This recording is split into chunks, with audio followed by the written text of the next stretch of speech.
Hello everybody and welcome back to another video here on Brotherhood Outdoors. I hope you guys are having an amazing day, and if you have not joined the family yet, please subscribe. Would love to have you guys on board. I know I haven't posted a video in a while here, those of you who have been subscribed for quite some time, and I do really appreciate you guys sticking around watching the videos and so on and so forth. What we're going to be doing today, I've got the Centerpoint Sniper 370 crossbow here. This is a crossbow that brought a lot of people to the channel.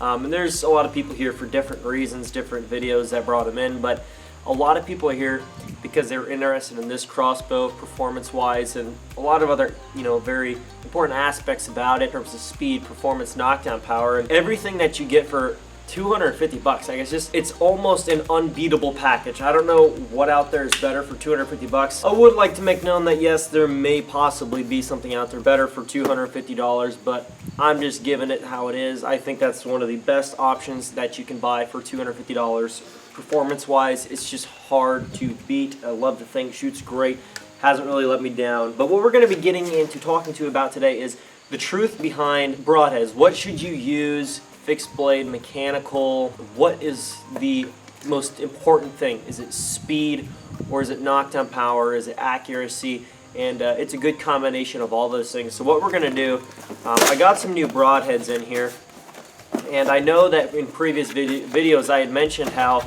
I like the NAP Spitfires or whatever they were, and how I thought they were great broadheads and all this, and truth be told, I spoke too soon. Ended up shooting that broadhead and doing some testing actually on video. If you want to go back in my Sniper 370 playlist, I did a video on this bow and I was testing the NAP Spitfires, and I don't know what happened, but basically I took the shot and that arrow got about 10-15 feet out of the bow and it just started doing this swirly crap and missed the target by like 5 feet, and basically the blades had deployed just after being fired, and those were crossbow recommended broadheads. So I don't know what happened. I'm not going to say, oh, they're just a junk broadhead, because I don't know what happened. Maybe there's some kind of defect.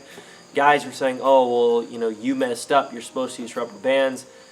They did not come with rubber bands. There was no instruction saying you needed to use rubber bands. I've never seen anybody use those broadheads and have a rubber band on there, maybe with rages and stuff like that, but I've never seen rubber bands on that particular broadhead the way that they were designed. They're supposed to just stay locked in, but then, basically they're spring-loaded or something to where basically on impact they're supposed to then, open up and do their work. But what I got here for broadheads this year, and this is a one that I was looking at for quite some time after getting mine and having that problem with the blades deploying, and I'm like, you know what, I've never really been like a die-hard, fixed blade guy, okay? I've really believed in mechanicals. I've killed lots of deer with mechanicals out of my compound bow, and I've getting into these crossbows here, and I was never really a big crossbow guy. I was always like, gotta use a compound, that's the manly thing to do, use a compound. And to be truthful, like I've already killed so many deer with a compound, and I'm only 17, but I've already killed so many deer with a compound now. I'm just like, I really don't get much of an adrenaline rush really either way, more or less using a compound over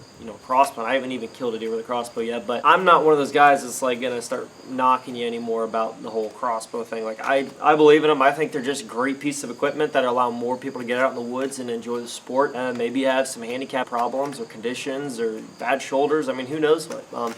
But I really do like crossbows, and I'm very thankful that we have them now, and I'm going to start using mine a lot more just because of the comfort and the ease of use, and how many more opportunities it does open up for people. But basically what I've got are the G5 Montech broadheads. These are 125 grain fixed blade broadheads. I've seen some really, really good stuff on these, really good reviews. It's a 1 1/8 inch cutting diameter. It's a 3 blade. I mean, these things can be resharpened very easily, and they can go the distance. These are a very quality made broadhead. They're a one piece, so they're not going to fail on you. They're not going to open up when you take your shot, basically, have you blades swinging around and stuff with like a 2-inch cutting diameter. Like, this is going to be a heavy hitting broadhead. And now what I want to get into, more importantly than just get a heavy broadhead, let me try to get into, I want to use these because they're fixed blade. Never been a huge guy about fixed blades. But after that problem that I had with the mechanical, I'll probably never shoot a mechanical out of this crossbow again. Out of my compound, heck yeah, I'm going to use a mechanical still, because I've never had an issue with them. I use the G5 Havocs out of my compound, and those broadheads, I mean, they're devastating. They leave some crazy results, and I really do believe in those as well. For compound, use the G5 Havocs. I'll leave links down in the description below for those, as well as these G5 Montex 125 grain. And I will leave links to these as well so that you guys can use these to make sure you guys have a very successful hunt this year, and you're using quality products that are going to get the job done, that aren't going to fail you. So basically what we got are the Broadheads there, and what I'm going to do is open up this, and these are my field points that I ordered. And if you're going to be shooting a 125 grain broadhead, you plan on doing that, you need to use 125 grain field points. If you're not using the correct field points, let's say you use a 75 grain field point and you sight it in, and then you're just like, well, it'll be close enough when I slap on a 125 grain broadhead. It's not going to be the same. Even with a field point 125 grain to a broadhead, it can be a little bit different. It's because it's a different, it's a different shape. It's going to be it could fly a little bit different, but for the most part, you should be good if you practice with a broadhead.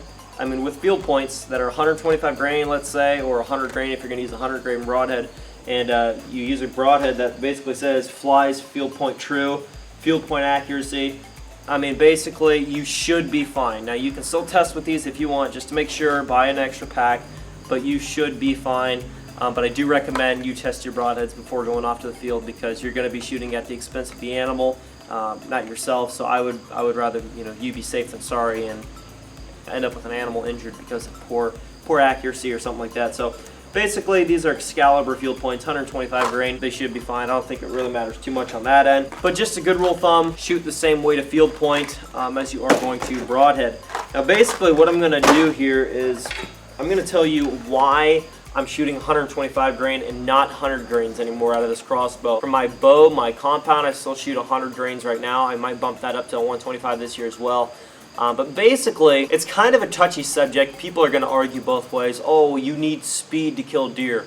It's not necessarily the speed that's going to make your hunt, make or break your hunt. It's going to be accuracy and knockdown power, which is going to get you penetration. So let me try to make this clear. So basically what you're going to want is you want all that weight as far forward as you can, so that this back here, basically that these veins, it can control where that weight is going to be hitting. So like if you have a 100 grain broadhead, you're going to be sitting not quite, but almost 50% of the way back on the shaft is going to be your balance point, right? That's going to be where it's going to be sitting, just about flush like this. With this 125, basically your balance point is a lot further forward, which is going to give you more of your bolt in the end to control where that weight's headed. You see what I'm saying? So basically, you want your bolt to be able to control the broadhead or the field point that's on the end of that more than the field point or the broadhead controlling the flight of the arrow, because that can lead to unpredictability and loss in accuracy and a lot of other key things, and which is also going to result in more poor knockdown power, aka knockdown power. And penetration is basically what you're referring to that as. So nonetheless, basically what you want, let's just sum it up and make it a little more simple. You want more of your weight up front so that the rest of the bolt or arrow, whatever you want to refer to it as, or maybe this will still apply to compounds, so you have more of the arrow in the veins to be able to control that weight, versus if your weight's back here, let's say you're doing 50-50, you're going to get a lot more of this, versus if your weight is more centered up towards the front, then basically you're going to have a lot less of this wobble going on, and basically it's just going to be able to take that better, but this is also going to be able to guide that weight a lot better, and it's going to, in the end result, with a heavier broadhead, you're going to get more accuracy, you're going to get more penetration, and in the end, that's what kills deer, that's what knocks down big game animals. It's not necessarily speed. Who cares about speed? I mean, speed's important, but it's not the key thing that is going to result in better penetration and better accuracy. Speed is a good thing. A lot of it will have to do with making sure you've got that weight that you need up front, but it's also going to give you more of your arrow or your bolt to be able to control that weight and get it to where it needs to go, and get it there in a very accurate form, get it there in the best way possible to make sure that It's not just getting there, but it's getting there where it's supposed to be, on target every time. Hopefully that makes some kind of sense. I just wanted to try to kind of clear that up. And don't forget, guys, if you guys want to pick up some 125 grain broadheads and these G5 125 grain G5 Montech broadheads for a deadly combination, definitely pick these up. I will leave links in the description below. Let's see if you can focus in on these. These things are murderers right here, okay? These things are devastating. So you want to definitely pick those up if you want some more true flight and you don't want to have any, sporadic, unpredictable flight. Let's say a blade opens up or some nonsense like that. That can lead to a very bad day of hunting. So when you give that weight up front, you're just going to get better accuracy, you're going to get better penetration, and all the good stuff that you want. Definitely pick up those field points and broadheads. I will leave links in the description below. If you guys want to pick up the G5 Havocs if you're shooting a compound, I love those. I use 100 grain Havocs out of my compound setup, and I really believe in those broadheads. I think they fly pretty good. I like that setup as well for my compound. Anyways, guys, thank you so much for watching. If you did like this video, definitely show me by leaving your like on the video. Leave your comments below. Subscribe if you have not, and I will catch you in the next video. Peace.